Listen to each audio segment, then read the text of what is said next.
Il y a quelques jours à peine, Donald Trump, dans une de ses déclarations arrogantes, menaçait le Moyen-Orient tout entier. Il disait que cette région deviendrait un enfer, hellfire, si ses exigences, notamment la libération des otages, n'étaient pas respectées. Un discours qui était en réalité plein de défis et plein de mépris.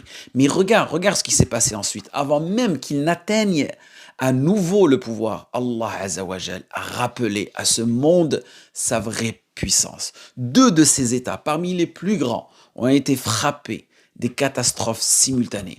D'un côté, la Californie avec Los Angeles ravagée par un feu dévastateur, des flammes incontrôlables, des vies perdues, des destructions massives, un véritable enfer sur Terre. Et de l'autre côté, un froid glacial qui paralyse des États entiers, des tempêtes de neige, des routes bloquées, des vies figées par un froid intense.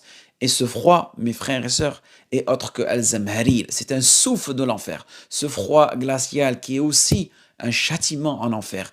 Et lorsque nous lisons le Coran, Allah subhanahu wa ta'ala nous parle de ce contraste frappant entre le feu et le froid, qui n'est pas du tout anodin. Allah subhanahu wa ta'ala nous dit فَأَمَّا عَادٌ فَاسْتَكْبَرُوا فِي الْأَرْضِ بِغَيْرِ الْحَقِّ وَقَالُوا مَنْ أَشَدُّ مِنَّا قُوَّةً أَوَلَمْ يَرَوْا أَنَّ اللَّهَ الَّذِي خَلَقَهُمْ أَشَدُّ مِنْهُمْ قُوَّةً.